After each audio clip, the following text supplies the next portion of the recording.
نحمده ونستعينه ونصلي على رسوله الكريم أما بعد فأعوذ بالله من الشيطان الرجيم بسم الله الرحمن الرحيم إنا أنزلناه في ليلة القدر وما أدراك ما ليلة القدر ليلة القدر خير من 1000 شهر تنزل الملائكة والروح فيها بإذن ربهم من كل أمر سلام هي حتى مطلع الفجر وقال النبي صلى الله تبارك وتعالى عليه وسلم من يقم ليلة القدر إيمانا واحتسابا غفر له ما تقدم من ذنبه أو كما قال عليه الصلاة والسلام۔ قابل صد احترام بزرگوں، بھائیوں اور دوستوں، آج یہ رمضان المبارک کا آخری جمعہ ہے جس کو ہم اور آپ آخری جمعے کو الوداع جمعے کے نام سے جانتے ہیں۔ اس کے لیے باضابطہ بہت سارے بھائی ہمارے بہت اچھی والی تیاری بھی کرتے ہیں۔ رمضان المبارک اور شب قدر، اسی طرح عید الفطر سے متعلق، یعنی عید الفطر کا جو صدقۃ الفطر ہے اس سے متعلق چند باتیں ذکر کرنی ہیں، لیکن اس سے پہلے ہم یہ سمجھیں کہ یہ جو رمضان المبارک کا آخری جمعہ آتا ہے جس کو ہم الوداع جمعے کے نام سے یاد کرتے ہیں اور اس کو مناتے بھی ہیں باضابطہ، اسلام میں اس کی شرعی حیثیت کیا ہے؟ دیکھیے گا، دارالفتہ دارالعلوم دیوبند سے یہ سوال کیا گیا کہ اسلام میں الوداع جمعے کی شرعی حیثیت کیا ہے، یعنی شریعت الوداع جمعے سے متعلق کیا نظریہ رکھتی ہے، کہاں اس کے بارے میں کیا تذکرہ کیا گیا ہے؟ تو دارالفتہ دارالعلوم دیوبند کے جو جوابات ہیں ان میں 48,405 نمبر کا ایک جواب ہے جو انٹرنیٹ وغیرہ پر بھی اپلوڈڈ ہے۔ اس میں اور دیگر مفتیان کرام نے یہ فتویٰ لکھا ہے، میں سیم اسی کو ریپیٹ کر دیتا ہوں کہ رمضان المبارک کے آخری جمعے کی تیاری اور بطور جمعۃ الوداع یعنی الوداع جمعے کے طور پر رمضان کے آخری جمعے کو منانا نبی اکرم صلی اللہ علیہ وسلم، صحابہ کرام رضی اللہ عنہم اجمعین اور فقہاء کرام رحمہم اللہ تعالی سے ثابت نہیں ہے۔ اللہ کے نبی صلی اللہ تعالی علیہ وسلم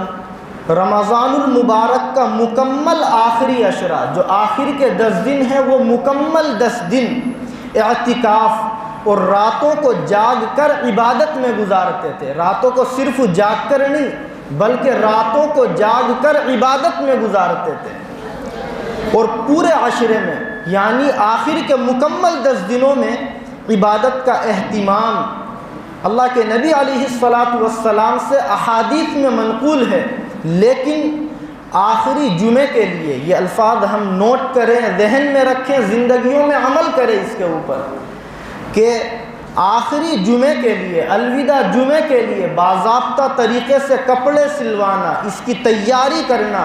یا اس جمعے کو خاص طور پر عبادت کرنا اللہ کے نبی علیہ السلام سے احادیث مبارکہ سے ثابت نہیں ہے۔ اس کے علاوہ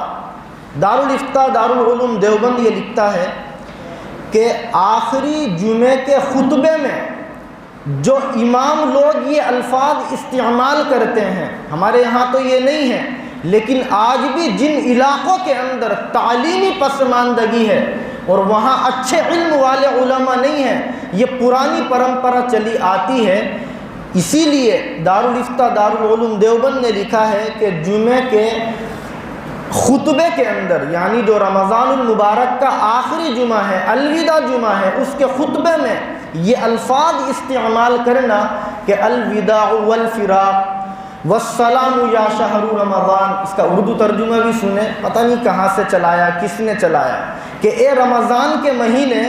تو اب جا رہا ہے، لہذا تجھ پر سلامتی ہو اور تو اچھے طریقے سے ہم سے جدا ہو جائے، دوبارہ تو ہماری زندگیوں کے اندر آ جائے، یہ الفاظ خطبے کے اندر استعمال کرنا۔ دارالافتاء لکھتا ہے کہ اللہ کے نبی علیہ السلام سے، خلفائے راشدین سے، آپ سمجھتے ہیں خلفائے راشدین کو، صدیق اکبر رضی اللہ تعالی عنہ سے، عمر فاروق رضی اللہ تعالی عنہ سے، عثمان غنی رضی اللہ تعالی عنہ سے، اور حضرت علی رضی اللہ تعالی عنہ سے، ان کے علاوہ ائمہ مجتہدین سے، فقہا سے کہیں بھی کسی بھی کتاب میں ثابت نہیں ہے۔ اس کو ہمارے جو اکابر اہل فتاوی ہیں، انہوں نے فتوے کی کتابوں میں مکروہ اور بدعت لکھا ہے۔ میں آپ کو چند کتابوں کے نام پڑھ کر کے سناتا ہوں، چونکہ یہ بات ریکارڈ بھی ہوتی ہے، میڈیا میں بھی جاتی ہے، سوشل میڈیا پر۔ مولانا عبدالحی فرنگی محلی رحمۃ اللہ علیہ، لکھنؤ کے بہت بڑے فقیہ گزرے ہیں،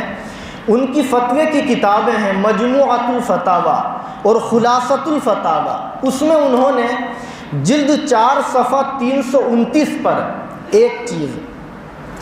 حضرت گنگوہی رحمۃ اللہ علیہ، آپ جانتے ہیں کہ ہندوستان کے بہت اعلیٰ درجے کے فقیہ اور مفتی گزرے ہیں، کتابیں ہیں ان کی، فتوے کی کتابیں ہیں جنہیں دیکھ کر کے اہل فتاوی فتوے لکھتے ہیں۔ حضرت گنگوہی رحمۃ اللہ علیہ نے فتاوی رشیدیہ میں صفحہ 123 پر، اور حضرت اقدس مولانا اشرف علی تھانوی رحمۃ اللہ علیہ نے، ان کی بڑی مشہور فتوے کی کتاب امداد الفتاوی، اس میں انہوں نے جلد 1 صفحہ 685 پر، ان کے علاوہ مفتی عزیز الرحمن صاحب رحمۃ اللہ علیہ گزرے ہیں، جو دارالافتاء دارالعلوم دیوبند میں فتوے لکھا کرتے تھے، ان کے فتاوی ہیں، مارکیٹ میں ملتے ہیں، بہت ساری کتابیں ہیں۔ فتاوی دارالعلوم دیوبند میں انہوں نے جلد 5 صفحہ 96 پر، اور مفتی محمود حسن رحمۃ اللہ علیہ نے، جن کی اتنی موٹی موٹی فتوے کی کتاب فتاوی محمودیہ کے نام سے 26 چیپٹروں کے اندر مارکیٹ میں ملتی ہے، انہوں نے فتاوی محمودیہ میں چیپٹر نمبر 8 اور پیج نمبر 296 پر، ان کے علاوہ مفتی شفیع رحمۃ اللہ علیہ، جو پارٹیشن سے پہلے ہمارے دارالافتاء دارالعلوم دیوبند کے مفتی اعظم تھے اور بعد میں ادھر چلے گئے تھے، اور پھر ہندوستان اور پاکستان کے متفق علیہ اپنے زمانے کے سب سے بڑے مفتی گزرے ہیں، ان کے بیٹے ابھی موجود ہیں مفتی تقی عثمانی صاحب، جن کی بہت کتابیں ہیں اردو میں اور انگریزی میں، مختلف زبانوں میں۔ انہوں نے امداد المفتین میں صفحہ 404 پر اس بات کو بدعت اور مکروہ لکھا ہے کہ جمعے کے دن یعنی الوداع جمعے کو خطبے میں اس طریقے کے الفاظ استعمال کیے جائیں۔ تو بزرگوں، بھائیوں اور دوستوں، یہ الوداع جمعے سے متعلق دارالافتاء دارالعلوم دیوبند کی اور دیگر مفتیان کرام کی معتبر کتابوں کے حوالوں سے یہ چند باتیں تھیں کہ الوداع جمعے کو باضابطہ اس طریقے سے منانا کہ اس کے لیے اہتماماً کپڑے سلوائے جائیں، تیاریاں کی جائیں، یا اس جمعے کو کوئی خاص قسم کی عبادت کی جائے، یہ اللہ کے نبی علیہ السلام سے، صحابہ سے، ائمہ مجتہدین سے اور فقہا سے ثابت نہیں ہے۔ ثابت وہ بات ہے جو ابھی بتلائی، تمام حدیث کی کتابوں میں یہ بات ہے کہ آپ علیہ السلام رمضان المبارک کے مکمل آخری عشرے کو، مکمل 10 دنوں کو اعتکاف میں راتوں کو جاگ کر عبادت کی حالت میں گزارا کرتے تھے۔ یہ آخری عشرہ چل رہا ہے، ہم بھی اس رمضان کے آخری عشرے کو اللہ کے نبی علیہ السلام کی طرح اعتکاف کی حالت میں، اور اگر اعتکاف میں نہیں بیٹھ سکتے تو ہم راتوں کو جاگ کر کے عبادت کی حالت میں گزاریں، لیکن آج کے دن کسی خاص قسم کی عبادت کو ہم اپنے اوپر لازم اور ضروری قرار دے لیں، یہ اس لیے مناسب نہیں ہے کہ حدیث میں کہیں اس کا کوئی تذکرہ نہیں ملتا۔ اور ہم سب جانتے ہیں کہ جو بات قرآن میں اور اللہ کے نبی علیہ السلام کی کسی صحیح اور معتبر حدیث میں نہ ہو، ہمیں اس کو فالو نہیں کرنا چاہیے۔ بات کرنی تھی رمضان المبارک اور شب قدر سے متعلق۔ آپ سب جانتے ہیں کہ یہ جو رمضان المبارک کا آخری عشرہ چل رہا ہے، ان آخری دنوں میں ایک وہ برکت والی رات بھی آتی ہے جس کو ہم شب قدر کے نام سے جانتے ہیں۔ یہ شب قدر کیا ہے، اس کی فضیلت کیا ہے، اس سے متعلق ہم یہ ذہن میں رکھیں کہ قرآن کریم کے سب سے آخری پارے میں، 30ویں پارے میں باضابطہ ایک سورت ہے جس کا نام ہے سورۃ القدر۔ اللہ تعالیٰ اس سورت کے اندر ارشاد فرماتے ہیں کہ ہم نے قرآن کریم کو شب قدر میں نازل فرمایا ہے۔ اس رات کے لیے، فضیلت کے لیے یہی بات کافی ہے کہ اس مبارک اور برکت والی رات میں اللہ تعالیٰ نے اپنی سب سے مقدس ترین آخری کتاب قرآن کریم کو نازل فرمایا۔ اللہ تعالیٰ فضیلت بتلاتے ہوئے اعلان فرماتے ہیں کہ لیلۃ القدر خیر من الف شہر، کہ شب قدر 1000 مہینوں سے افضل ہے۔ اس سورت کا شان نزول آپ سمجھیے گا، یعنی یہ سورت کب نازل ہوئی، کس واقعے کی وجہ سے نازل ہوئی، اس سے یہ بات زیادہ سمجھ میں آتی ہے کہ شب قدر 1000 مہینوں سے زیادہ بہتر اور افضل کیسے ہے۔ در منصور نامی ایک تفسیر کی کتاب ہے، جس میں جلد 15 صفحہ 535 پر ایک روایت ہے، اور امام مجاہد رحمۃ اللہ علیہ کا یہ مقولہ ذکر کیا گیا ہے۔ وہ فرماتے ہیں کہ ذکر النبی صلی اللہ تعالی علیہ وسلم رجلا من بنی اسرائیل، کہ اللہ کے نبی علیہ السلام نے ایک مرتبہ بنو اسرائیل کے ایک انسان کا اپنے صحابہ کے سامنے تذکرہ فرمایا۔ آپ بنو اسرائیل سمجھتے ہوں گے، حضرت موسیٰ علیہ السلام کی امت کے کسی انسان کا جو بہت اللہ کی زیادہ عبادت کیا کرتا تھا، آپ نے اپنے صحابہ کے سامنے ذکر فرمایا۔ الفاظ یہ ہیں کہ لبس السلاح فی سبیل اللہ الف شہر، کہ اس انسان نے 1000 مہینوں تک اللہ کے راستے میں جہاد کیا اور ہتھیار کو اپنے بدن کے اوپر اس نے لگائے رکھا۔ کتنا بڑا عابد اور اللہ کا عبادت گزار بندہ تھا۔ جب آپ نے اس اللہ کے نیک بندے کا، جس نے 1000 مہینوں تک اللہ کے راستے میں جہاد کیا اور ہتھیار کو اپنے بدن پر لگائے رکھا، آپ نے صحابہ کے سامنے تذکرہ کیا، تو صحابہ بھی اعلیٰ درجے کے نیک انسان تھے۔ والسابقون الاولون من المہاجرین والانصار والذین اتبعوہم باحسان، جن کے بارے میں قرآن یہ کہتا ہے کہ وہ لوگ نیکی کے کاموں میں بہت زیادہ آگے بڑھ چڑھ کر حصہ لیتے تھے۔ ان کے دل و دماغ میں یہ تمنا پیدا ہوئی اور یہ خواہش جاگی کہ کاش ہماری بھی اتنی زیادہ عمریں ہوتی تو ہم بھی یہ نیک کام اللہ کے لیے کر لیتے۔ اللہ کے نبی علیہ السلام پر وحی نازل ہوئی اور صحابہ کے دلی جذبے کی بنیاد پر مفسرین لکھتے ہیں کہ اللہ تعالیٰ نے سورہ قدر کو نازل فرمایا، جس کے اندر اللہ تعالیٰ نے یہ اعلان کیا کہ لیلۃ القدر خیر من الف شہر، کہ شب قدر 1000 مہینوں سے بھی زیادہ افضل ہے۔ اگر آپ 1000 مہینوں کو کیلکولیٹ کریں گے تو 83 سال تقریباً 4 مہینے بنتے ہیں۔ مفسرین لکھتے ہیں کہ جس طریقے سے بنو اسرائیل کے اس انسان نے 1000 مہینوں تک اللہ کے راستے میں جہاد کیا اور اعلیٰ درجے کی نیکیاں کمائی، اگر اس امت کا کوئی ایمان والا بندہ، کوئی مسلمان بندہ شب قدر کی عبادت کر لے گا اور اسے شب قدر کی عبادت نصیب ہو جائے گی، تو اللہ رب العزت اس کو اس آدمی سے بھی زیادہ ثواب عطا فرمائیں گے۔ 83 سال 4 مہینے سے زیادہ عبادت کا ثواب اللہ تعالیٰ اس بندے کو عطا فرمائیں گے جو بندہ شب قدر کی عبادت کا سمجھدار طریقے سے شریک ہوگا۔ اللہ سے دعا کرے کہ اللہ ہم سب کو اس مبارک رات کی عبادت میں شریک فرمائے اور اس عبادت کی فضیلتوں کا اللہ ہم سب کو مصداق بنائے۔ بخاری شریف میں 35 نمبر پر اور مسلم شریف میں 760 نمبر پر ایک روایت ہے، اللہ کے نبی علیہ السلام اس رات کی فضیلت بتلاتے ہوئے اعلان فرماتے ہیں کہ من یقم لیلۃ القدر ایمانا واحتسابا غفر له ما تقدم من ذنبہ، کہ جو کوئی ایمان کے ہوتے ہوئے، ثواب کی امید کرتے ہوئے شب قدر میں عبادت کرے گا تو اللہ تعالیٰ شب قدر کی عبادت کی برکت سے اس کے پچھلے تمام گناہوں کو معاف فرما دیں گے۔ بہت اعلیٰ درجے کی رات ہے، بہت برکتوں والی رات ہے اور بہت نیکیوں والی رات ہے بزرگوں۔ اب ذہنوں میں یہ بات آتی ہے کہ آخر یہ رات ہوتی کب ہے، تاکہ ہم بڑھ چڑھ کر کے اس رات کے اندر اللہ کی عبادت کریں اور اس رات کی فضیلتوں کا مصداق بن جائے۔ تو دیکھیے گا بخاری شریف میں 1919 نمبر کی ایک روایت ہے، حضرت عبادہ ابن صامت رضی اللہ تعالی عنہ فرماتے ہیں کہ ایک مرتبہ اللہ کے نبی علیہ السلام اپنے گھر سے نکل کر صحابہ کے درمیان میں اس لیے آ رہے تھے تاکہ صحابہ کو شب قدر کی تعیین کے بارے میں بتلا دیں کہ شب قدر کون سی رات میں ہوتی ہے۔ لیکن اللہ کے نبی علیہ السلام اپنے گھر سے نکلے اور جب مسجد میں پہنچتے ہیں، صحابہ کے درمیان میں گفتگو فرماتے ہیں، تو آپ اپنی زبان مبارک سے یہ جملہ ارشاد فرماتے ہیں کہ خرجت لأخبرکم بلیلۃ القدر،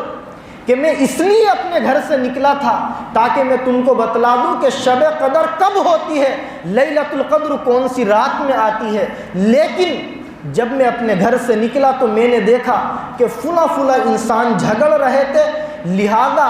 ان لوگوں کے جھگڑنے کی نحوست کی وجہ سے اللہ تعالیٰ نے مجھ سے شب قدر کی تعیین کا علم اٹھا لیا۔ اب میں نہیں جانتا کہ شب قدر کون سی رات میں آتی ہے۔ آپ نے آگے یہ بھی فرمایا کہ عسیٰ ان یکون خیرا لکم، امید یہ ہے کہ شب قدر کا جو علم اللہ نے مجھ سے اٹھا لیا، اس اٹھا لیے جانے میں بھی تمہارے لیے کوئی نہ کوئی بہتری ہوگی۔ اور وہ بہتری محدثین نے بتلائی ہے، یہ ہے کہ اگر ہم سب کو پتہ چل جاتا کہ فلاں رات رمضان المبارک کی شب قدر ہوتی ہے، تو آپ بتلائیے ایمانداری سے ہم کتنا ادھم مچاتے اس رات میں۔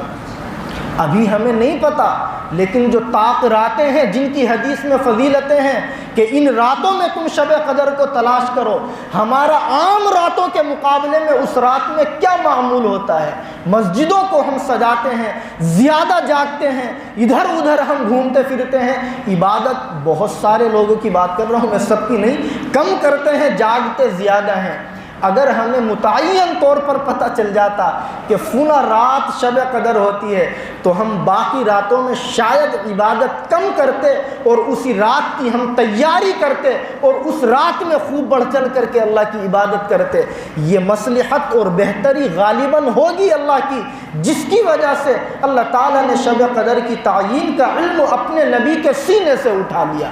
پھر آپ نے یہ ارشاد فرمایا، اسی حدیث کے الفاظ ہیں کہ فَالْتَمِسُوهَا فِي التَّاسِعَةِ، کہ تم لوگ شب قدر کو 29ویں رات میں تلاش کیا کرو، وَالسَّابِعَةِ 27ویں رات میں تلاش کیا کرو، اور آگے فرمایا وَالْخَامِسَةِ 25ویں رات میں تلاش کیا کرو۔ یہ محدثین کے اپنے الفاظ ہیں، اپنی تشریحات ہیں، لیکن بخاری شریف میں آپ جب آگے بڑھیں گے تو 2017 نمبر پر ایک وہ روایت ہے جو بالکل بے غبار روایت ہے، جو بالکل دودھ کا دودھ پانی کا پانی کرتی ہے کہ شب قدر کی تعیین میں اور شب قدر کی تلاش میں ہمیں زیادہ سے زیادہ کن راتوں میں عبادت کرنی چاہیے۔ اللہ کے نبی علیہ السلام نے صاف لفظوں میں اعلان فرمایا کہ تحروا لیلۃ القدر فی الوتر من العشر الاواخر من رمضان، کہ اے لوگو تم شب قدر کو رمضان المبارک کے آخری 10 دنوں کی، آخری عشرے کی طاق راتوں میں تلاش کیا کرو۔ طاق رات کا مطلب ہوتا ہے جس رات کا جوڑا نہ ہو، یعنی 21ویں رات، 23ویں اور 25ویں رات اور 29ویں رات، ان 5 راتوں میں سے کوئی نہ کوئی رات انشاءاللہ وہ ہوگی جس کو شب قدر کہا جاتا ہے۔ اس لیے 21ویں بھی گزر گئی، 23ویں بھی گزر گئی، آج غالباً 24واں روزہ ہے، تو آج آنے والی جو رات ہے یہ 25ویں شب ہے، تو 25 اور 27 بھی ہو سکتی ہے، اور یہ بھی بہت ممکن ہے کہ پچھلی راتوں میں گزر گئی ہو۔ لیکن اس حدیث کا مصداق بننے کے لیے اور شب قدر کی تلاش کرنے کے لیے، اس کی عبادت کو حاصل کرنے کے لیے، اس کی فضیلتوں کو لینے کے لیے ہم کوشش کریں کہ آج رات میں عام راتوں کے مقابلے میں بقدر استطاعت اللہ کی زیادہ سے زیادہ عبادت کرے، اور آنے والی 27 اور 29 میں بھی اللہ کی عبادت کرے۔ ایک یہ بات ہمارے بھائی پوچھتے ہیں کہ اس رات میں عبادت کون سی کرے، عبادت کا طریقہ شریعت میں کیا بتلایا ہے؟ تو دیکھیے گا بزرگوں، اس رات کی عبادت کا کوئی خاص طریقہ اللہ کے نبی علیہ السلام سے، صحابہ سے، ائمہ محدثین سے، فقہا سے کسی بھی کتاب میں ثابت نہیں ہے۔ اس لیے ہم اپنی گنجائش کے بقدر، ہمارا بدن جتنی طاقت رکھتا ہو اور جتنی عبادت کو برداشت کر سکتا ہو، ہم بقدر استطاعت اللہ کی عبادت کریں۔ کون سی عبادت کریں؟ قرآن کریم کی تلاوت زیادہ سے زیادہ اس رات میں ہم کریں، ہم استغفار کی تسبیحات پڑھیں، درود شریف کی تسبیحات پڑھیں، اور سب سے بیسٹ عبادت ہم اپنی زندگی کی چھٹی ہوئی نمازوں کی قضا کریں۔ رمضان المبارک سے پہلے بھی میں نے درخواست کی تھی، اور مجھے بہت سارے بھائیوں نے بتلایا کہ ہم نے اس پر عمل کرنا شروع کیا، تو بڑا اچھا لگتا ہے کہ یہی چیز آخرت کا انشاءاللہ ہمارے لیے توشہ بنے گی، آخرت میں مغفرت اور بخشش کا ذریعہ ثابت ہوگی۔ اس کا طریقہ بہت آسان ہے، تفصیل میں جانے کا موقع نہیں ہے، الگ میں بعد میں معلوم کر سکتے ہیں۔ ہم ایک اپنا اندازہ متعین کرے، کاپی پین لے کر کے، کہ ہم اتنی عمر میں بالغ ہوئے تھے، اور آج ہماری زندگی کے بالغ ہونے کے بعد سے اتنے سال گزر گئے ہیں، اور ایک اندازہ کریں کہ 24 گھنٹے کی جو 5 نمازیں ہیں، ہم نے ان نمازوں میں کون سی نماز زیادہ تر چھوڑی ہے اور کس نماز کی زیادہ پابندی کی ہے، اس کا ایک اندازہ متعین کر کے کچھ زیادہ ہی متعین کر لیں اور کاپی پر نوٹ کر لیں، اور روزانہ، یہ رمضان کی شب قدر میں ہی نہیں اور رمضان کی راتوں میں نہیں، زندگی کی عام راتوں میں، عام دنوں میں ہم یہ طریقہ بنائیں، جب بھی ہمارے پاس موقع ہو، اور موقع نہ بھی ہو تو نکالنا چاہیے۔ آج کل بتلائیے صحیح سلامت لوگ کس طریقے سے دنیا کو چھوڑ کر کے جا رہے ہیں، کچھ نہیں پتہ کب آنکھ مٹ جائے۔ ہم روزانہ آدھا گھنٹہ 1 گھنٹہ فری کریں اپنی زندگی کا، اور اس 1 گھنٹے میں، آدھے گھنٹے میں مصلی بچھا کر کے کاپی پر ہم لکھ لیں، مثال کے طور پر کہ میرے دن میں فجر کی نماز 5000 واجب ہیں اگر ہم زیادہ عمر کو پہنچ گئے ہیں، ظہر کی نماز اگر ہم زیادہ تر پڑھتے ہوں تو کچھ کم کر لیں کہ بھئی ہمارے ذمے فجر کی نماز تو 5000 ہے، ظہر کی نماز ہمارے ذمے میں مثال کے طور پر 4500 ہے، عصر کتنی پڑھتے ہیں اس کا اندازہ لکھیں۔ اور پھر اصل یہ بتلانا تھا، پوچھتے ہیں بھائی کہ نیت کیسے کریں، پتہ کیسے چلے گا؟ کھڑے ہو کر کے ہم یہ نیت کریں کہ یا اللہ سب سے پہلی جو میری فجر چھٹی تھی میں اس کی ادائیگی کرتا ہوں۔ آپ کھڑے ہو کر کے 2 رکعت نماز پڑھ لیں، کیونکہ مسئلہ یہ ہے، آپ جانتے ہوں گے، بارہا سنا ہوگا کہ اگر ہم اپنی چھٹی ہوئی نماز کی ادائیگی کرتے ہیں تو اس میں سنتوں کی اور نفلوں کی قضا نہیں ہوتی، صرف فرضوں کی قضا ہوتی ہے۔ البتہ جب عشاء کی نماز پڑھیں گے تو عشاء کے ساتھ وتر کی بھی قضا کریں گے۔ اسی لیے یہ مسئلہ ہے کہ اگر کوئی انسان انتقال کر جائے اور جب ہم اس کی چھٹی ہوئی نمازوں کا فدیہ ادا کریں تو دن کی پر ڈے 5 نہیں بلکہ 6 نمازوں کا فدیہ ادا کیا جاتا ہے، اس لیے کہ وتر کی نماز ایک مستقل فضیلت والی نماز ہے۔ تو بتلانا یہ رہا تھا کہ ہم لکھ لیں فجر کی نماز، اس رات میں آپ نے فجر پڑھی، پھر آپ نیت کریں کہ یا اللہ میں جو سب سے پہلی ظہر چھٹی تھی وہ پڑھتا ہوں، 4 رکعت پڑھ لیں، پھر آپ عصر پڑھ لیں اسی طرح، پھر مغرب پڑھ لیں، عشاء پڑھ لیں، وتر پڑھ لیں۔ جب 5 نمازیں وتر سمیت مکمل ہو گئی، دوبارہ کھڑے ہوں کہ یا اللہ اس کے بعد کی جو سب سے پہلی ہے میں وہ پڑھتا ہوں، کیونکہ جب آپ نے اس سے پہلے کہا تھا پہلی تو پہلی تو ختم ہو گئی۔ اللہ کی ذات سے امید نہیں، یقین کامل ہے کہ جب ہم چھٹی ہوئی نماز پڑھ لیں گے اور اللہ سے معافی مانگ لیں گے تو انشاءاللہ اللہ تعالی ہمارے اعمال نامے میں سے بھی اس چھٹی ہوئی نماز کو ختم فرما دیں گے۔ اللہ کی ذات بہت زیادہ رحیم اور کریم ہے اپنے بندوں پر۔ پھر ہم اسی طرح اگلی 5 نمازوں کو ادا کریں۔ جب طبیعت میں اکتاہٹ پیدا ہو جائے یا کوئی تقاضا آ جائے، ہم کاپی پر لکھ دیں فلاں ڈیٹ میں، فلاں دن میں اور فلاں وقت پر ہم نے اپنی زندگی کی جو فجر کی 5000 تھی مثال کے طور پر، ان میں سے ہم نے 10 پڑھ لی تو 10 مائنس کر لے، 1-2 سال لگیں گے انشاءاللہ۔ وہ دن آ جائے گا کہ ہماری ترتیب واپس آئے گی نمازوں کی، اور ہمارے ذمے میں انشاءاللہ ایک نماز بھی قضا واجب نہیں رہے گی۔ تو یہ وہ عبادت ہے جسے ہم خاص طور پر ان راتوں میں جاگ کر کے کریں، اور ان راتوں کے علاوہ جو رمضان کے بعد کے ایام ہیں ان میں بھی ہم اس کو اپنا معمول بنائیں۔ اللہ ہم سب کو توفیق نصیب فرمائے۔ آج کل آپ نے ایک سوشل میڈیا پر پرچے کی شکل میں واٹس ایپ پر میسیج دیکھا ہوگا، میرے پاس بھی کئی لوگوں نے واٹس ایپ کیا اور معلوم کیا کہ اس کے بارے میں شریعت کیا کہتی ہے۔ اس پرچے پر ایک روایت لکھی ہوئی ہے، بالکل موضوع اور من گھڑت درجے کی حدیث، جس کا اللہ کے نبی کی حدیث سے کہیں تک کوئی تعلق نہیں۔ اس میں کیا لکھا ہوا ہے کہ اگر کوئی مسلمان شب قدر میں، یہ جو طاق راتیں آتی ہیں، ان راتوں میں سے کسی رات میں اس ترتیب سے 4 رکعت نماز نفل پڑھے کہ پہلی رکعت میں وہ سورہ فاتحہ 1 مرتبہ پڑھے، اس کے بعد الہاکم التکاثر 1 مرتبہ پڑھے اور سورہ اخلاص 3 مرتبہ پڑھے۔ اس ترتیب سے اگر کوئی بندہ 4 رکعت نماز نفل پڑھے تو دیکھیے گا الفاظ کیا ہیں اس میسج میں، تو اللہ تعالیٰ اس پر موت کی سختیاں آسان فرما دیں گے۔ یہ حدیث نہیں ہے، اپنی طرف سے ہی چل رہا ہے یہ سب۔ اس پر سے اللہ تعالیٰ عذاب قبر کو اٹھا لیں گے۔ اس کے علاوہ لکھا ہے کہ اللہ تعالیٰ اس کو نور کے 4 ایسے ستون عطا فرمائیں گے کہ ہر ستون پر 1000 محل بنے ہوئے ہوں گے۔ تو ہم یقین کر لیں اس بات کا کہ یہ بات اللہ کے نبی علیہ السلام نے نہیں بتلائی، یہ موضوع اور من گھڑت حدیث ہے جو خامخواہ کسی انسان نے آگے چلتی کی ہے۔ اور ہم یاد رکھیں، اس قسم کے میسج کو فارورڈ کرنا، اس قسم کی من گھڑت روایتوں کو بیان کرنا اسلام میں جائز نہیں ہے، بلکہ اعلیٰ درجے کا گناہ ہے۔ بخاری شریف کی روایت ہے، اللہ کے نبی علیہ السلام ارشاد فرماتے ہیں کہ من کذب علی متعمدا فلیتبوأ مقعدہ من النار، کہ جو شخص میرے اوپر جھوٹ بولے گا، میری طرف سے کوئی موضوع اور جھوٹی روایت بیان کرے گا، اللہ کے نبی فرماتے ہیں کہ وہ اپنا ٹھکانہ جہنم میں بنا لے۔ سوشل میڈیا کا دورہ ہے، ادھر میسج پڑھا، اچھا لگا، فوراً آگے کو چلتا کر دیا۔ آج صبح غازی آباد سے ایک صاحب ہے، بہت بڑے اینکر، ٹی ویوں وغیرہ میں آتے ہیں، اخبار کے بہت بڑے اینکر ہیں ماشاءاللہ، بہت بڑے ایڈیٹر، انہوں نے ہی مجھ سے آج ایک جانکاری لی۔ اس پہ پتہ نہیں کیا لکھا ہوا تھا کہ خانہ کعبہ کے ایک امام نے اللہ کے نبی علیہ السلام کو خواب میں دیکھا اور انہوں نے بتلایا کہ میری امت کو یہ بتلا دو۔ اصل کیا لکھا ہوا تھا وہ دیکھیے گا، آگے لکھا ہوا تھا کہ اگر کوئی اس میسج کو آگے فارورڈ کرے گا اس کو یہ انعامات ملیں گے، اور اگر اسے کوئی ڈیلیٹ کر دے گا تو اس کے گھر کے 12 آدمی مر جائیں گے۔ دیکھیے گا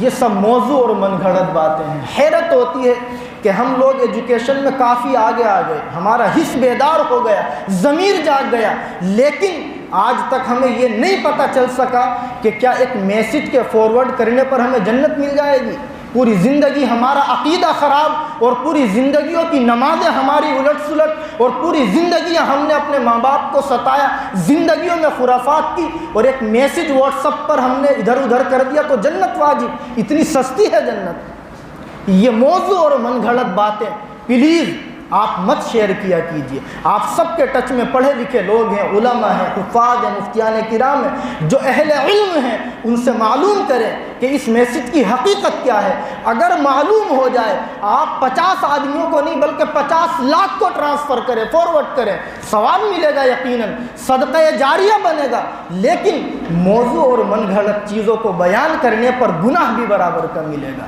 اس میں ہم بالکل بھی حصہ نہ لیں اور اس کے شریک نہ بنیں۔ اللہ تعالیٰ من گھڑت روایتوں کے بیان کرنے سے اور موضوع اور من گھڑت مسئلوں کو بیان کرنے سے اس امت کے خاص طور پر علماء کی اور عام کی بھی مکمل طریقے سے حفاظت فرمائے۔ رمضان المبارک کا یہ آخری عشرہ چل رہا ہے اور ہم اس آخری عشرے میں اپنے اپنے روزوں کی زکوٰۃ ادا کرتے ہیں۔ مال کی تو زکوٰۃ ادا کرتے ہی ہیں، روزوں کی بھی زکوٰۃ ادا کرتے ہیں۔ روزوں کی زکوٰۃ کہتے ہیں صدقۃ الفطر کو۔ ابو داؤد شریف میں ایک روایت ہے 1610 نمبر پر، عبداللہ ابن عمر رضی اللہ تعالی عنہ کے بارے میں یہ اثر لکھا ہے کہ وہ عید الفطر سے 2 یا 3 دن پہلے اپنا صدقۃ الفطر ادا کر دیا کرتے تھے۔ اب یہ آخری عشرہ چل رہا ہے، اس لیے ہم جتنے بھی ایمان والے بھائی یہاں بیٹھے ہوئے ہیں وہ سب اپنا اپنا صدقۃ الفطر ضرور آخری عشرے میں ادا کر دیں۔ اگر آخری عشرے میں ادا نہیں کر سکتے تو عید کی نماز سے پہلے ضرور ادا کریں، اور یہ سمجھیں کہ شریعت نے صدقۃ الفطر کو ایمان والوں پر، مسلمانوں پر کیوں لازم اور ضروری قرار دیا ہے۔ ابو داؤد شریف میں ایک روایت ہے 1609 نمبر پر، عبداللہ ابن عباس رضی اللہ تعالی عنہما فرماتے ہیں کہ فرض رسول اللہ صلی اللہ علیہ وسلم زکوٰۃ الفطر طہرۃ للصائم من اللغو والرفث، کہ اللہ کے نبی علیہ السلام نے صدقۃ الفطر کو لازم اور ضروری قرار دیا ہے، اور آگے آپ نے فرمایا کہ صدقۃ الفطر اللہ کے نبی علیہ الصلاۃ والسلام نے روزے دار کے لیے روزے کی جو لغویات ہیں، جو بے حیائی اور بیہودہ چیزیں ہیں، ان چیزوں سے پاکیزگی کا ذریعہ بتلایا ہے۔ یعنی روزے کا سب سے پہلا جو مقصد ہے کہ ہم اللہ کو راضی کر لیں اور اس روزے کی عبادت میں ہم سے کوئی کمی کوتاہی نہ ہو۔ اس عبادت کے کرنے میں جو ہم سے کمیاں کوتاہیاں ہو جاتی ہیں، اللہ کے نبی علیہ السلام صدقۃ الفطر کا پہلا مقصد یہ بتلاتے ہیں کہ جو تمہارے روزوں کی کمیاں کوتاہیاں ہیں، اللہ تعالیٰ صدقۃ الفطر کے ادا کرنے سے ان کمیوں کوتاہیوں کو انشاءاللہ ختم فرما دیں گے۔ یہ اہم مقصد ہے جو صدقۃ الفطر کا اللہ کے نبی نے متعین فرمایا ہے۔ دوسرا مقصد آپ نے بتلایا وَطُعْمَةً لِلْمَسَاکِینَ، کہ مسکینوں کے لیے یہ کھانے پینے کا انتظام ہے۔ یعنی جب ہم عید الفطر سے پہلے اپنا صدقۃ الفطر ادا کریں گے، کسی ضرورت مند فقیر اور مستحق انسان کو ادا کریں گے، تو اللہ تعالیٰ اس صدقۃ الفطر کے ذریعے اس فقیر انسان کی ضرورت کو پورا فرمائیں گے۔ تو ہم یاد رکھیں صدقۃ الفطر کو شریعت نے جو متعین کیا ہے، اس کے یہ دو اہم مقصد ہیں جو اللہ کے نبی نے بتلائے ہیں۔ پہلا مقصد ہے روزوں میں جو ہم سے کمیاں کوتاہیاں لغزشیں ہو جاتی ہیں، اللہ تعالیٰ اس صدقۃ الفطر سے ان کو ختم کر دیتے ہیں۔ اور دوسرا مقصد ہے کہ اس کے ذریعے اللہ تعالیٰ غریبوں کی ضرورت کو پورا کر دیتے ہیں۔ آپ نے آگے اسی لیے فرمایا کہ من اداہا قبل الصلاۃ فہی زکوۃ مقبولہ، کہ جو انسان اپنا صدقۃ الفطر عید الفطر کی نماز سے پہلے ادا کر دے گا تو یہ روزے کی مقبول زکوٰۃ کہلائے گی۔ یعنی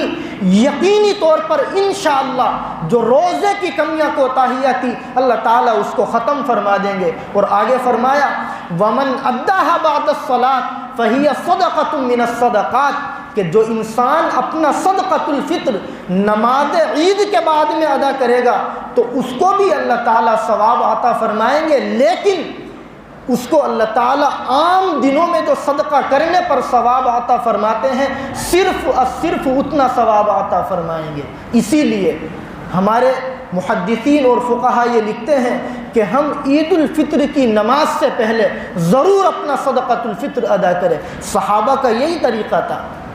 عبداللہ ابن عمر رضی اللہ تعالی عنہ بڑے مشہور صحابی ہیں، ان کے بارے میں آتا ہے کہ وہ عام طور پر اپنا صدقۃ الفطر اور اپنے گھر والوں کا عید کی نماز سے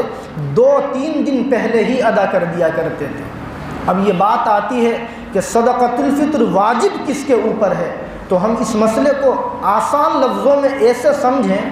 کہ جس انسان کے اوپر بالکل بھی قرض اور دینداری نہ ہو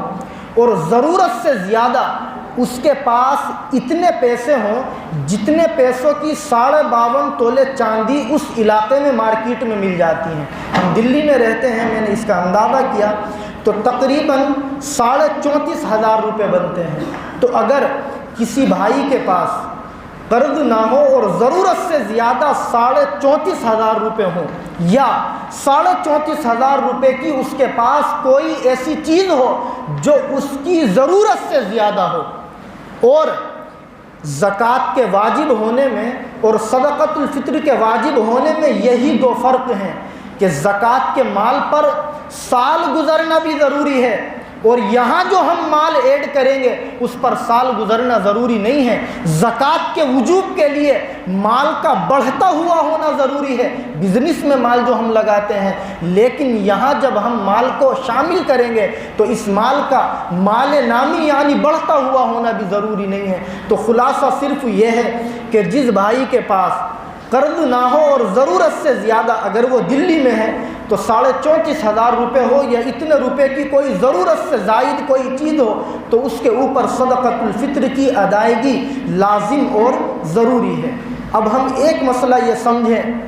کہ صدقۃ الفطر کی مقدار کیا ہے، کتنی مقدار میں ہم اپنا فطرہ ادا کریں۔ تو دیکھیے گا آپ سب ماشاءاللہ پڑھے لکھے بیٹے ہیں، حدیث میں آتا ہے کہ 4 چیزوں کے ذریعے ہم اپنا صدقۃ الفطر ادا کر سکتے ہیں۔ نمبر 1 کشمش کے ذریعے، نمبر 2 کھجور کے ذریعے، اور نمبر 3 جو کے ذریعے، اور نمبر 4 گیہوں یا آٹے کی قیمت کے ذریعے۔ ایک روایت ہم کتابوں میں پڑھتے ہیں، ابو داود میں 1622 نمبر کی روایت ہے، اللہ کے نبی علیہ الصلاۃ والسلام کی جس کتاب میں احادیث بہت زیادہ ہمیں ملتی ہیں اسی کتاب کا نام ہے ابو داود شریف۔ عبداللہ ابن عباس رضی اللہ تعالی عنہما کے بارے میں یہ اثر لکھا ہے کہ وہ جب بصرے میں گئے، آپ جانتے ہیں کوفہ بصرہ ایک جگہ ہے، جب وہ بصرے میں گئے تو آپ نے وہاں خطبہ دیا، لوگوں کے سامنے تقریر کی، اور اس تقریر میں آپ نے منبر پر کھڑے ہو کر کے فرمایا کہ اے لوگو، اللہ کے نبی علیہ الصلاۃ والسلام نے ایک صاع کھجور، صاع اس زمانے میں ایک پیمانہ تھا جس کے ذریعے گیہوں وغیرہ ناپ کر کے لوگ بیچا کرتے تھے، تو آپ نے فرمایا کہ لوگو، اللہ کے نبی علیہ السلام نے ایک صاع کھجور یا آدھا صاع گیہوں کا صدقہ تمہارے اوپر ضروری قرار دیا ہے۔ آپ نے آگے فرمایا اور یہ صدقۃ الفطر ہر آزاد، ہر غلام، مرد اور عورت اور چھوٹے بڑے کے اوپر لازم ہے، لیکن اسی کتاب میں لکھا ہے کہ جب حضرت علی مرتضیٰ رضی اللہ تعالی عنہ بصرے میں پہنچے اور آپ نے اسی منبر پر کھڑے ہو کر کے تقریر کی اور آپ نے دیکھا کہ مارکیٹ میں گیہوں کا جو بازاری ریٹ ہے، جو مارکیٹ ویلیو ہے، وہ بہت زیادہ ڈاؤن ہے، بہت زیادہ سستی ہے، تو آپ نے منبر پر کھڑے ہو کر کے فرمایا تھا کہ اے لوگو، اللہ تعالیٰ نے تمہارے اوپر وسعت فرمائی ہے، یعنی تمہیں اللہ تعالیٰ نے مال و دولت سے نوازا ہے، تم گنجائش والے ہو، لہذا اگر تم صدقۃ الفطر ہر چیز کا بجائے آدھے سا کے مکمل سا کے ذریعے ادا کرو گے تو یہ زیادہ بہتر ہوگا۔ اس روایت کی روشنی میں محدثین نے لکھا ہے کہ ہمارے جن ایمان والے بھائیوں کو اللہ تعالیٰ نے وسعت سے نوازا ہے، گنجائش سے نوازا ہے، ان کے پاس مال و دولت ہے، اللہ کی دی ہوئی ساری چیزیں ہیں، ان کو چاہیے کہ وہ کشمش کے ذریعے، کھجور کے ذریعے اپنا صدقۃ الفطر ادا کریں۔ ترتیب کیا ہوگی ادا کرنے کی؟ آپ مسئلہ سنیے گا۔ کشمش کے ذریعے اگر ہم ادا کریں گے یا کھجور یا جو کے ذریعے، ان تین چیزوں کے ذریعے ادا کریں گے تو مارکیٹ میں جو 3.5 کلو کی قیمت ہے، ہم اتنی قیمت ایک فطرے کی طرف سے ادا کریں۔ اب مارکیٹ میں ان تینوں چیزوں کے نہیں بلکہ ہر چیز کے ہر طرح کے ریٹ ہوتے ہیں، بہت ہیوی بھی ہوتے ہیں اور بہت ڈاؤن بھی ہوتے ہیں، تو آپ درمیانی قیمت کا اندازہ کر کے اپنا فطرہ ادا کریں۔ میں نے دلی میں کیلکولیٹ کیا، اندازہ لگایا لوگوں سے معلوم کر کے، تو کشمش کے ریٹ کم بھی ہیں اور بہت زیادہ بھی ہے۔ جو میڈیم سائز کی ہے، جو میڈیم اندازہ ہے، وہ 300 روپے کے اعتبار سے، گلشن بھی بیٹھے ہیں، زیادہ جانتے ہوں گے، مجھ سے مارکیٹ کرتے ہیں، تو تقریباً نہیں بلکہ ایگزیکٹ اگر 300 کا آپ اندازہ کریں تو 3.5 کلو کے 1050 روپے بنتے ہیں۔ تو جن بھائیوں کو اللہ تعالیٰ نے گنجائش سے نوازا ہے، وسعت دی ہے، وہ ایک فطرے کی طرف سے 1050 روپے ادا کریں، اور اگر آپ کھجور کے ذریعے ادا کرنا چاہیں تو 250 روپے والی کھجور کا اگر آپ آئیڈیا لگائیں گے تو 1000 روپے تک بھی پہنچ جاتی ہوں گی، ایک سے ایک اعلیٰ درجے کی کھجور ملتی ہے، تو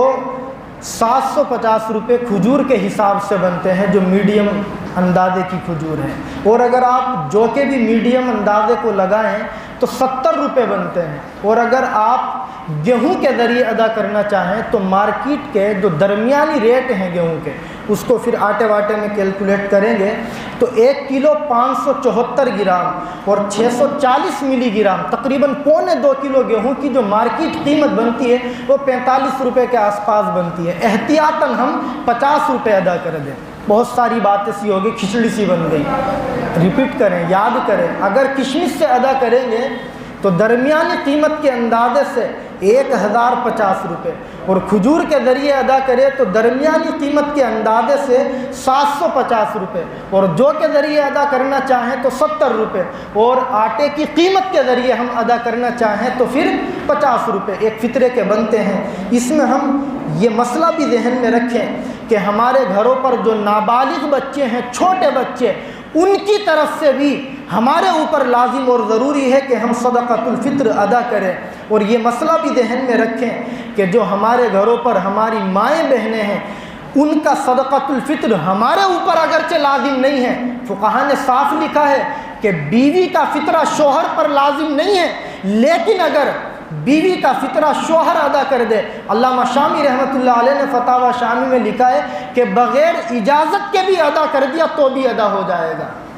ہمارے ہاں تو جوائنٹ فیملی ہوتی ہے، ایک لڑکا ہے وہ اپنی امی کا، اپنے ابو کا، اپنے بھائیوں بہنوں کا اور اپنی وائف کا سب کا صدقۃ الفطر ادا کر دے تو اللہ کی ذات سے امید ہے کہ سب کی طرف سے ادا ہو جائے گا، چونکہ جوائنٹ فیملی کا نظام ہے ہمارے یہاں۔ ایک مسئلہ یہ بھی ذہن میں رکھیں جو سب سے اہم ہے فطرے سے متعلق، کہ ہم مکمل ایک فطرے کی رقم، فتاوی تاتار خانیہ میں لکھا ہے کہ ایک فقیر کو دے تو زیادہ بہتر ہے۔ جیسے ہمیں 50 روپے گیہوں کی یا آٹے کی قیمت سے نکالنے ہیں تو بہتر ہے کہ 50 روپے ایک ضرورت مند فقیر کو دیں۔ اگر ہم نے 25 روپے کر کے دیے تو یہ بات فقہا نے مکروہ لکھی ہے، ناپسندیدہ لکھی ہے۔ فطرہ تو ادا ہو جائے گا لیکن بہتر یہ ہوگا کہ ایک فطرے کی مکمل رقم ہم ایک فقیر کو ادا کریں۔ اس کا الٹا بالکل بہتر ہے، یعنی آپ نے اگر 4 بندوں کا فطرہ 200 روپے اسی حساب سے اگر لگائیں،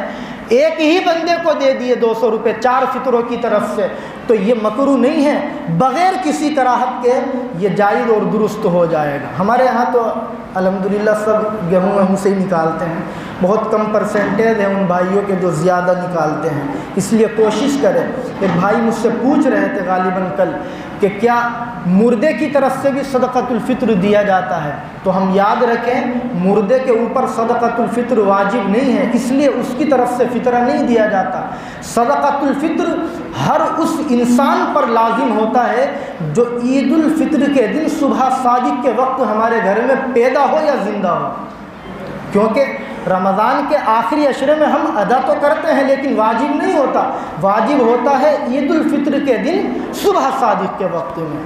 اس سے پہلے صدقۃ الفطر لازم نہیں ہوتا۔ لہذا ہمارے جو بھائی بہن عید الفطر سے پہلے دنیا سے رخصت ہو جاتے ہیں تو ان کی طرف سے صدقۃ الفطر ہمارے اوپر واجب نہیں ہوتا۔ آخری یہ مسئلہ بھی ذہن میں رکھیں، ایک بھائی پوچھ رہے تھے کہ غیر مسلم کو صدقۃ الفطر دینا جائز ہے یا نہیں ہے، تو ہم یاد رکھیں علامہ شامی رحمۃ اللہ علیہ نے فتوے کی بڑی مشہور کتاب ہے ان کی فتاوی شامی، جس سے دیکھ کر کے مفتیان کرام فتوے لکھتے ہیں، اس میں تفصیل لکھی ہے کہ ہمارے اکابر فقہا کی اس میں 2 رائے ہیں، بعض نے اس کو جائز قرار دیا ہے اور بعض نے ناجائز، لیکن مفتہ بھی قول کے مطابق ہم یاد رکھیں فتویٰ یہی ہے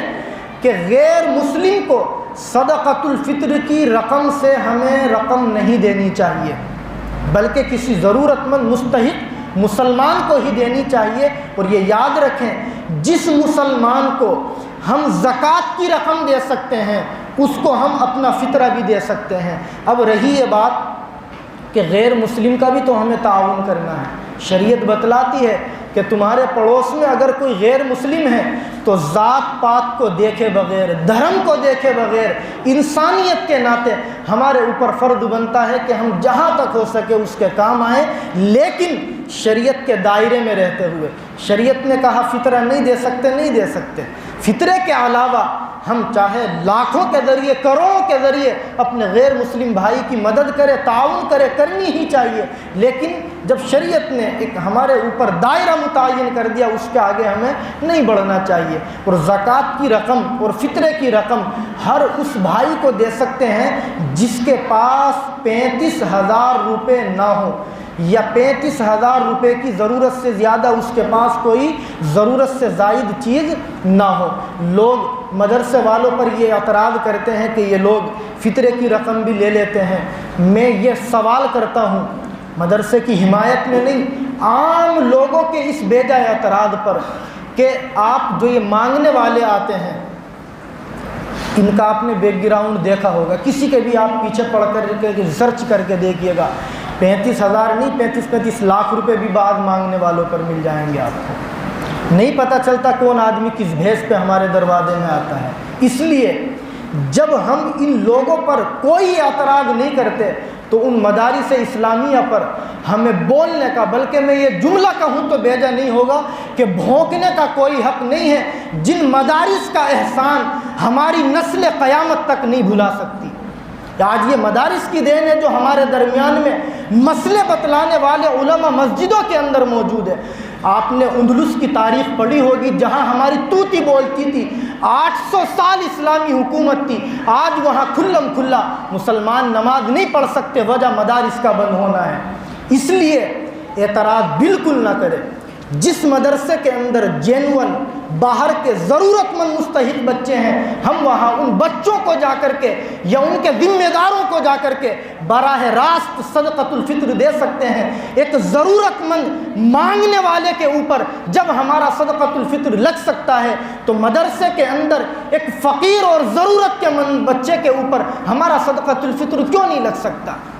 ہاں، اگر کوئی ڈھونگی ہے، وہ ڈھونگی کسی بھی بھیس میں ہو، مانگنے والے کی شکل میں ہو یا کسی اچھے لباس میں ہو، ہمیں اس سے ساودھان رہنے کی ہر جگہ ضرورت ہے۔ یہ مسئلہ وہ ہے جس پر مجھے تفصیل سے بولنا تھا، موقع نہیں ہے، وقت اجازت نہیں دیتا۔ دعا کرے کہ اس آخری عشرے میں اللہ ہم سب کو زیادہ سے زیادہ عبادت کرنے کی اور خاص طور پر شب قدر کی عبادت کی اللہ ہم سب کو توفیق نصیب فرمائے، اور جو ہمارے ایمان والے بھائی اس کووڈ نامی مہلک بیماری میں مبتلا ہیں اللہ ان سب کو شفا عطا فرمائے۔ بہت سارے بھائیوں نے دعاؤں کے لیے کہا، جن کے گھروں سے کوئی نہ کوئی دنیا کو چھوڑ کر کے گیا، ان کے لیے دعا کرے کہ اللہ ان سب کی مغفرت فرمائے۔ آمین۔ وآخر دعوانا الحمد للہ رب العالمین۔